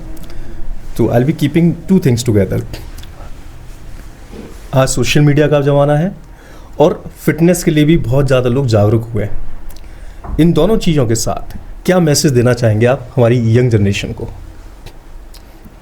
आप किसी भी फील्ड में हो, यंग जनरेशन की बात कर रहा हूँ, किसी भी फील्ड में हो, चाहे वो स्टडी में हो, अपना कैरियर बनाना चाह रही हो, तो मुझे लगता है उसके लिए ज़रूरी है कि उसका माइंड बहुत एक्टिव रहे, उसकी डिसीजन पावर बहुत स्ट्रॉन्ग हो, वो सही टाइम पर सही डिसीजन ले सके। उसके लिए ज़रूरी होता है कि हमारी मसल स्ट्रेंथन हो, हमारी बॉडी स्ट्रेंथन हो। अगर आप झुके हुए चल रहे हो तो आपका इंप्रेशन क्या आ रहा है? आप कहीं किसी ऑफिस में जॉब के लिए जा रहे हो, किसी से बात करने जा रहे हो, किसी से मीटिंग के लिए जा रहे हो, तो आपकी पर्सनैलिटी जो है वो सबसे पहले नज़र आती है। उसके बाद समझ में आता है कि बंदा ये बात करने में कैसा है। तो फिटनेस के लिए बिल्कुल सोचो, लेकिन नेचुरल वे से सोचो। इस तरीके से प्लान करो अपनी लाइफ को जो आप उसको मेंटेन कर जाओ। शॉर्टकट नहीं हो। ये नहीं होना चाहिए कि कहीं जाना है मुझे और एक्टिव होने के लिए काम करता हूँ कि मैं फलाना सप्लीमेंट घोल के पी लेता हूँ, या फिर एनर्जी ड्रिंक मार्केट के अंदर मिल जाएगा, उसका एक टिन ले लूँगा, रास्ते में जाऊँगा, वहाँ तक एनर्जी आ जाएगी। तो इतनी छोटी सी एज में अगर हमको इसकी ज़रूरत पड़ रही है तो क्या सेंस है? आप बिना एनर्जी ड्रिंक के, बिना प्री वर्कआउट के अगर अपने आप को स्ट्रेंथन रख पाओगे तो वो फिटनेस है। और करना भी यही चाहिए कि अपना बेस्ट आपके अंदर ही छुपा हुआ है, बस सही तरीका आपको आना चाहिए कि लाइफ में आगे जाना कैसे है। सो टाइम इज चेंजिंग, बहुत सारी चीज़ें बदल रही हैं। हमने कोशिश की है, पहली बार आगरा में हम AI को लेकर आए हैं, टेक्नोलॉजी का ज़माना है। साथ ही साथ हमने कोशिश करी कि लोगों तक सही माइंडसेट पहुंचा सकें, सही थॉट्स को पहुंचा सकें। इसलिए हमने आप जैसे और भी एक्सपर्ट्स को यहाँ पे बुलाने का काम कर रहे हैं। तो हमारी इस पहल के लिए आप क्या कहना चाहेंगे? पता नहीं, मुझे वो लगता है कि जितना आपकी तारीफ करूं आपके मुंह पे एक तो थोड़ा सा वो आप क्या सुनना चाह रहे हो? तारीफ सभी को अच्छी लगती है। नो डाउट, लेकिन नो डाउट जो भी आप कर रहे हो, अगर यंग जनरेशन के लिए आप कर रहे हो, जो साफ नज़र आ रहा है, आप चाह रहे हो कि यूथ अवेयर हो जाए आपकी बातों से, तो नो डाउट कोई नहीं करता ऐसे। लोग सिर्फ अपनी शक्ल चमकाने के लिए सारे काम करते हैं। अगर आप thank you so much, thank you so much. So you must have got lot of information. बहुत सारी भ्रांतियाँ, बहुत सारे मिथ फैले हुए हैं फिटनेस इंडस्ट्री को लेकर, और मेरे ख्याल से बहुत सारी चीज़ें क्लियर आपको हो गई होंगी आज के इस पॉडकास्ट के बाद। So if you think that you also got some information, आपके पास भी वो जानकारी है या वो कहानी है जो हमारे साथ शेयर की जा सकती है, तो हमें ज़रूर कॉन्टैक्ट करिएगा। दिस इज राजू गुला show. Thank you so much.